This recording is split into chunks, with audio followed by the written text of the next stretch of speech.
Welcome to my literature class. I am your delectable tutor, Oluwatomi Singh Ayanfe Jisu. Yes, I am your delectable tutor, as I earlier said, and I'll be teaching you literature. So, today I will go down to literature. I'm talking about the definition of literature. Now, what is literature? Literature is a mirror of life. Now, I want to ask you a question. If you look at the mirror, what do you see? You see yourself, right? Yes, and that is what literature is. Literature is a mirror of life. It reflects things that happen in real life. We talk about parties, we talk about death, we talk about children who are troublesome, um, we talk about a lot of things that happen in real life, and literature reflects that.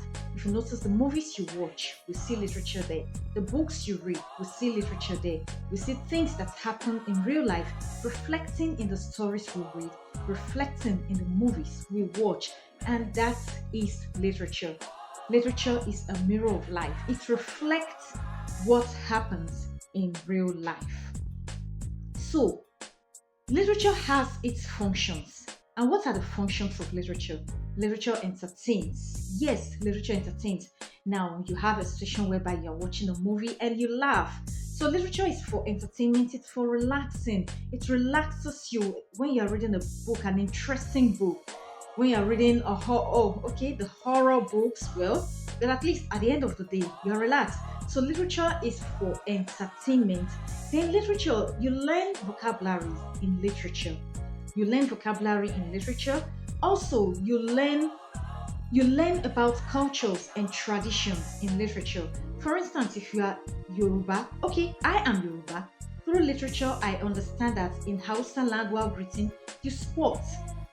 I understand that in some countries or in some areas, the wife pays the groom price. Now, I will say groom price because if it's for the bride, you say bride price. So the woman pays the dowry. Let's put it that way. The woman pays the dowry. In some cultures, some children just greet their parents hi, but in my own culture, you greet your parents. You kneel to greet your parents in the morning, and as a boy, you prostrate to greet your parents. But in some cultures, you just say hi, and your parents also say hey. You know, we learn all that in literature. We learn about culture, we learn about traditions, we learn other languages also in literature. I know that, okay, I'm Yoruba. In Yoruba, we say Ekaro. Igbo, we say Otutoma, and Hausa, we say Inakwana. So we learn other languages in literature. When you watch your movie, when you read your storybooks, you learn other languages in literature. Now, another thing about literature is that it helps you think critically. When you're reading a book, you understand that, okay, why is this person behaving like this way? So, you are able to think critically when you read literature.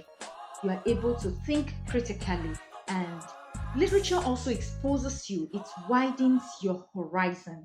Literature widens your horizon. All right, I'll be stopping here today. And I am your literature teacher, your delectable literature teacher, or simply say your delectable tutor. I'll stop today. I'll stop here today, and I'll be expecting your questions in any area of literature. It could be the figure of speech, it could be the text, any area of literature, and I will be here. I'll always be here to treat your questions, to answer your questions,